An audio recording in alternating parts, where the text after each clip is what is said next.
Are you guys ready to meet your next comic for the evening? If so, let me hear you make some noise. Hey! Everyone, please welcome to the stage, Stretch Irving. Stretch!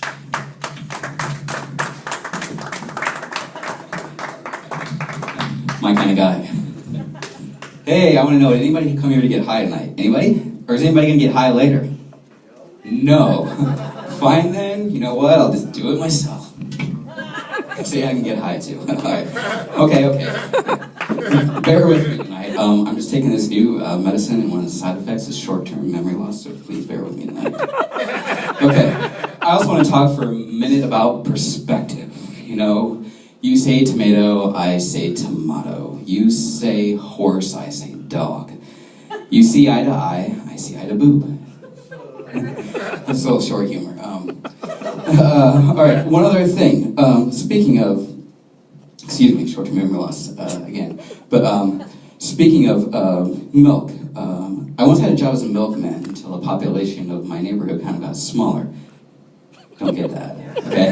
Think about it for a moment. You know, the milkman and kids. But anyways, we'll get back to that one. I do belong to an organization called LPA, Little People of America. It's a great place to pick up chicks. Literally, pick up chicks. And if you're not picking them up, they're probably picking you up. Okay.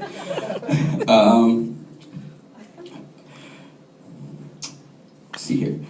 Back to perspective.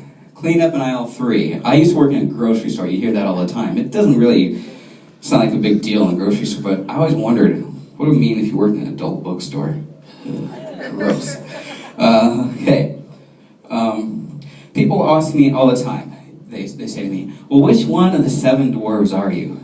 I mean, which one's most like you? I said, shut the hell up, I'm not happy. Okay. Once I applied for a job as a meteorologist, and I went in for my job interview, and they took one look at me and they said, hell no, we can't hire you, no way. And I said, why? Why not? You'd be the last one to know when it's raining. Boom, boom, shh. I thought I could be the next Willie Mays, Little Willie. I was once an understudy for a ventriloquist dummy. The damn pervert stuff, putting his hand up my ass. Okay, I'll cough now. Stop, stop, stop, stop. And I once was a crash test dummy for a Mini Cooper. True story. 2 years ago, I had cancer. It's nothing really funny, but one of the things my oncologist told me, he said is, now if you're thinking of having kids ever, you know, the chemotherapy will really screw that up for you. So you might want to consider donating your sperm. I'm like, oh, great. I tell you, it takes a lot of balls to do that, really. But the worst part, everybody thinks, well, gosh, you know, they always ask, well, what kind of shit do they give you, you know, to help you along? But the most memorable part of the experience for me was not so much the act of donating itself, it was going in. Because once I go in the door, you know, there's, you know, people that are, you know, there for other reasons, and they look at it and they're like, sure as hell we don't want one of those fuckers. We don't want anything, you know, small like that. So that's what they tell me, and then, you know, the wives are saying that, and the husband's like, that's okay, he's okay.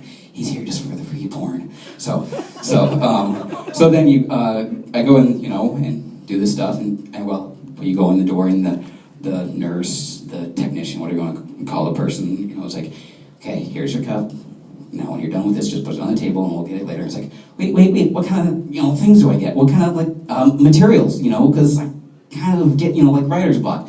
You know, the words kind of don't make it from, you know, my head to the pencil. And they said, oh, okay, well, there are magazines behind the door. And, well, Playboy. Finally, I can look at Playboy for something other than the articles. So, well, then I get done, and, you know, I come on the way out, and lo and behold, some of the same couples are there that, you know, were there in the beginning, and I thought, you know, payback. I'm gonna get a little payback here. So, I go and knock on the window of the receptionist and said, excuse me, I just thought I'd let you know that some of the sample had spilled. I just wanted to let you know in case it got mixed in with the others, in case anybody's concerned about having a dwarf child. So, yeah, believe it or not, that was probably not one of the bravest things I've done in my life. I joined a dating service once, and, you know, it's, let me find that note about that one. It's, you know, a dating service, and they, hold on, I just lost my note about that one. Excuse me, that darn medicine's kicking in, short-term memory.